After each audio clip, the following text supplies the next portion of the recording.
liberal, do sentido americano, mais progressista, como a gente diria em outras partes. Mas, Lucas, você que não é jornalista, está dedicado aí agora às relações internacionais, tem proximidade aí com o jornalismo, mas, enfim, eu queria que você tentasse explicar aí essa relação entre a liberdade de imprensa, a importância dela e a democracia. Porque o que mais me chama a atenção é isso. Você pega os países, independente dos Estados Unidos, Brasil, posição deles, você pega os países, os principais são todas democracias consolidadas, normalmente do norte da Europa, onde existe, inclusive, uma tolerância muito maior, uma completamente estável do ponto de vista da democracia, e os piores são ditaduras. Qual é a relação aí que a gente pode fazer com relação a isso? Américo, os países que você menciona, que estão no topo dessa lista, eles têm algo em comum, e você conhece muito bem o Reino Unido e sabe da importância que tem, por exemplo, a BBC. Estamos falando da importância da TV pública, da rádio pública, que passa nesse momento, e eu como consumidor de notícia nos Estados Unidos posso trazer esse relato também. Hoje a situação de precariedade de financiamento das emissoras públicas americanas, ela é devastadora. Inclusive quando você liga o rádio ou liga a televisão e tenta pelo menos escutar um pouco daquilo que está acontecendo no mundo através do olhar de uma emissora pública, de uma rádio pública, uma televisão pública, é o caso da NPR News, que distribui seu conteúdo por todo o país, que tem as suas afiliadas em cada estado, em cada cidade, nas grandes cidades americanas. E hoje, inclusive, é interessante notar que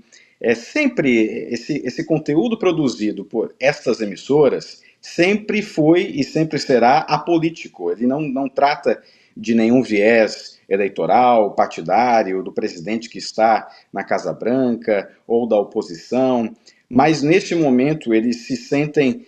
tão pressionados pela situação de financiamento que não vem mais por parte do governo, e em muitas ocasiões até algumas emissoras locais tiveram que fechar as suas portas por conta de falta de financiamento que venha do governo federal. Hoje todas essas emissoras fazem na sua programação um apelo dizendo, olha, por conta da situação orçamentária do governo, inclusive até há uma ginástica de linguística para evitar qualquer crítica governamental, mas olha, diante da questão do orçamento do governo, nós estamos enfrentando dificuldades e nós precisamos de financiamento dos ouvintes para poder manter exatamente a estrutura que nós temos, ou pelo menos manter alguma estrutura que seja necessária para conduzir e produzir esse tipo de conteúdo que nós produzimos. A importância da TV pública que existe nesses países que nós apontamos, na Europa, a tradição que tem, por exemplo, a Rádio France Internacional em Paris, a BBC de Londres e a NPR News até então nos Estados Unidos, que jamais havia sido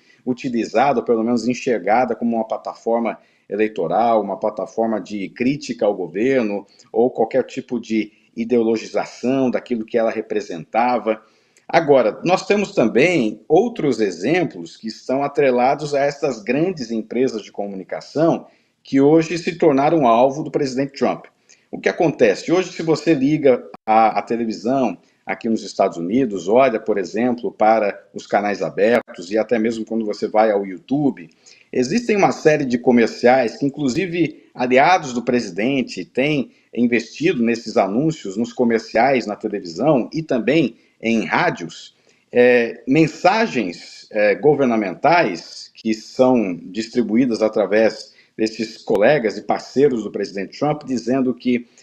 olha, o governo agora precisa investir em emissoras locais, não em emissoras nacionais. Agora, por trás desse discurso de valorização da mídia local,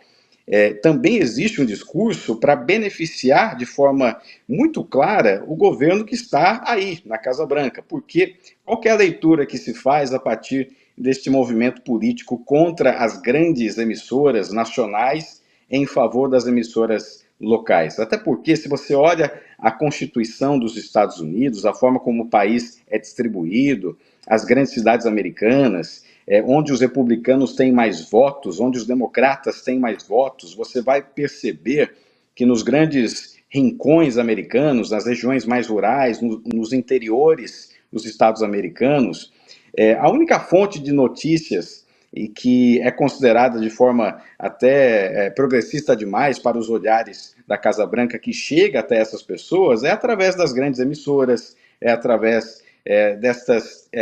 desses canais de notícias que são criticados pelo governo. Então, se você reduz, por exemplo, o investimento por parte do governo nestas emissoras, você tira a licença delas, você rediscute as suas licenças e privilegia emissoras locais que passam a ser abastecidas por esses governos, eles serão, logicamente, mais próximos à perspectiva governamental, afinal, eles passarão a receber mais recursos e, recebendo mais recursos, estarão atrelados a uma narrativa, a uma agenda política muito mais próxima da Casa Branca do que necessariamente estas grandes empresas de comunicação que não dependem necessariamente do recurso que venha do governo para poder se manter e manter a sua estrutura, a estrutura de funcionários. Por isso que dá para dizer que até o consumidor de notícias, ele também é bombardeado destes